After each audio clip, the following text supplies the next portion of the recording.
Hello, Sherlynn Muckleroy here, and I am ready to read the second humorous ghost story. Are you ready to listen to it? I hope so. So without further ado, I shall begin with the story called The Lady and the Ghost by Rose Cecil O'Neill in the year 1921. It was some moments before the lady became rationally convinced that there was something occurring in the corner of the room, and then the actual nature of the thing was still far from clear. "To put it as mildly as possible," she murmured, "the thing verges upon the uncanny." And leaning forward upon her silken knees, she attended upon the phenomenon. At first it had seemed like some faint and unexplained atmospheric derangement, occasioned, apparently, neither by an open window nor by a door. Some papers fluttered to the floor, the fringes of the hangings softly waved, and indeed, it would still have been easy to dismiss the matter as the effect of a vagrant draught, had not the state of things suddenly grown unmistakably unusual. All the air of the room, it then appeared, rushed even with violence to the point, and there underwent what impressed her as an aerial convulsion, and in the very midst and wellspring of which, so great was the confusion, there seemed to appear, at intervals, almost the semblance of a shape. The silence of the room was disturbed by a book that flew open with fluttering leaves, the noise of a vase of violets blown over, from which the perfumed water dripped to the floor, and soft touchings all around, as of a breeze passing through the chamber full of trifles. The ringlets of the lady's hair were swept forward toward the corner upon which her gaze was fixed, and in which the conditions had now grown so tense with imminent occurrence, and so rent with some inconceivable throe, that she involuntarily rose, and stepping forward against the pressure of her petticoats, which were blown about her ankles, she impatiently threw her hand into the... She was immediately aware that another hand had received it, though with a far from substantial envelopment, and for another moment what she saw before her trembled between something and nothing. Then, from the precarious situation, there slowly emerged into dubious view the shape of a young man dressed in evening clothes, over which was flung a mantle of voluminous folds, such as is worn by ghosts of fashion. "The very deuce was in it," he complained. "I thought I should never materialize." She flung herself into her chair, confounded. Yet even in the shock of the emergency, true to herself, she did not fail to smooth her ruffled locks. Her visitor had been scanning his person in a dissatisfied way, and with some vexation he now ejaculated, "Beg your pardon, my dear, but are my feet on the floor, or where in thunder are they?"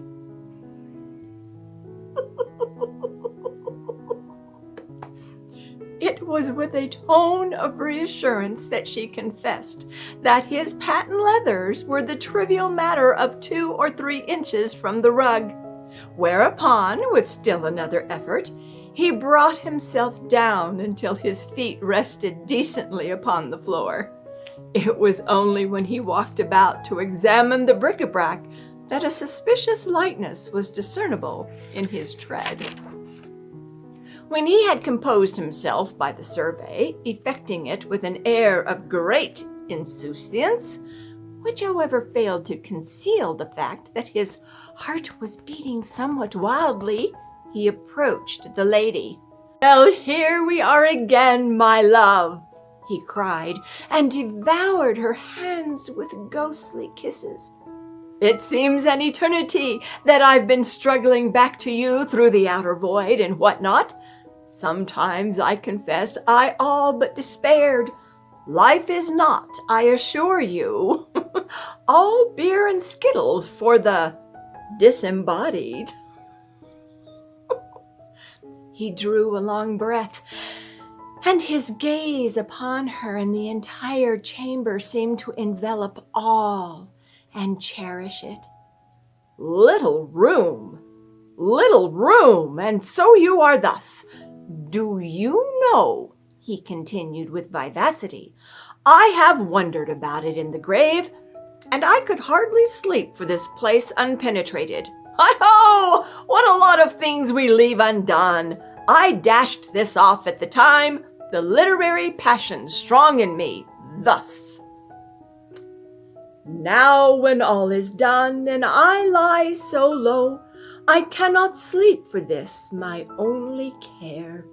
For though of that dim place I could not know, that where my heart was fain I did not go, nor saw you musing there.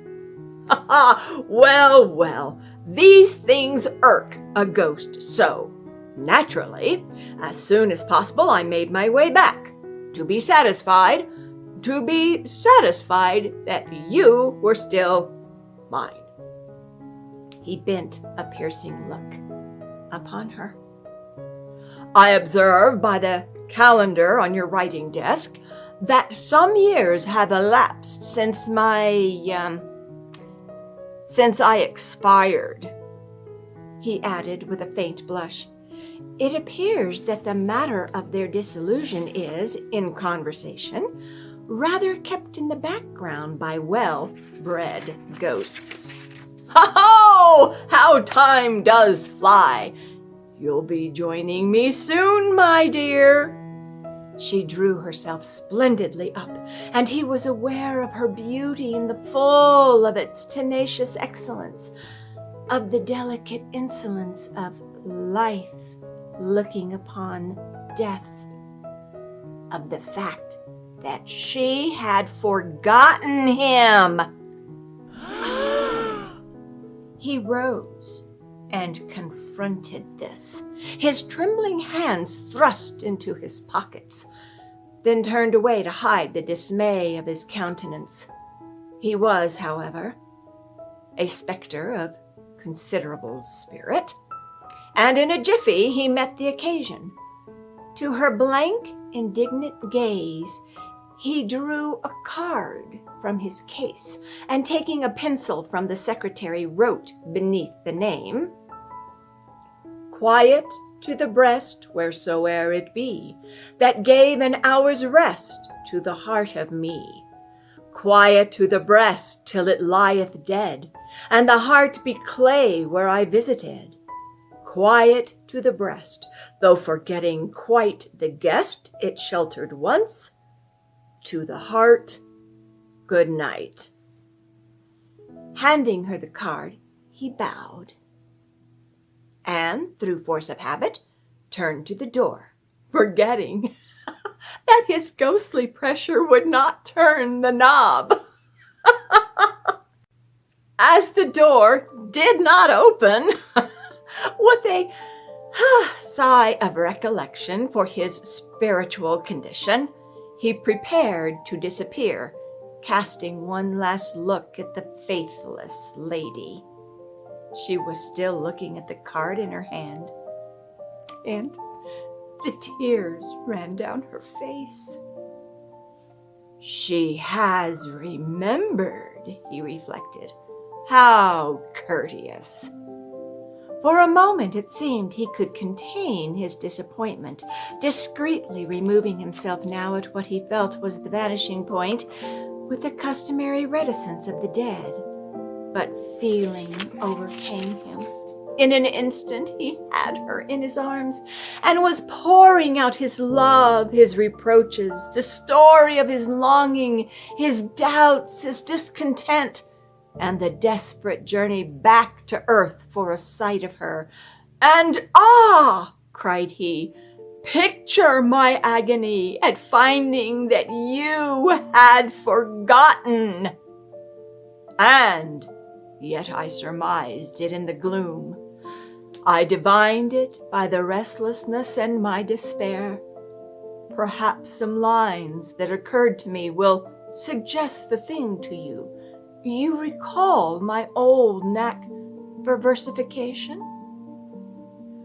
Where the grasses weep o'er his darkling bed, and the glowworms creep, lies the weary head of one laid deep, who cannot sleep, the unremembered dead."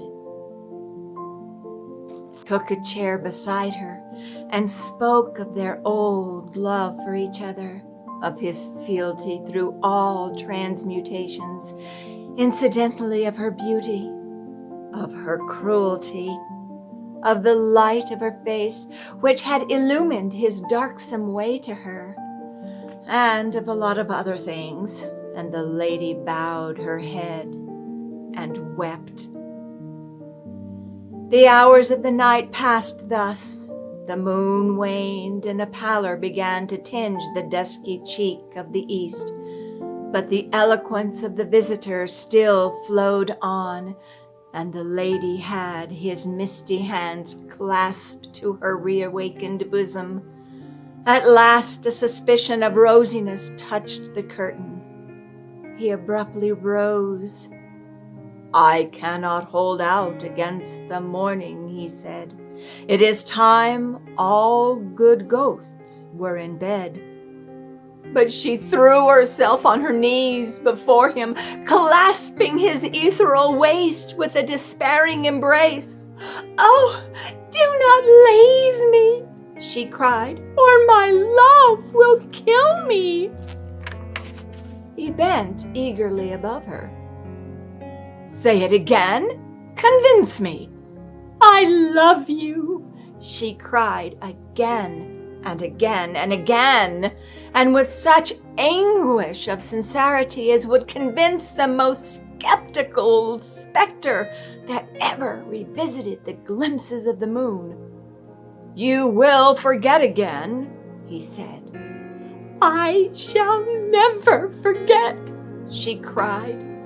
"My life will henceforth be one continual remembrance of you, one long act of devotion to your memory, one oblation, one unceasing penitence, one agony of waiting."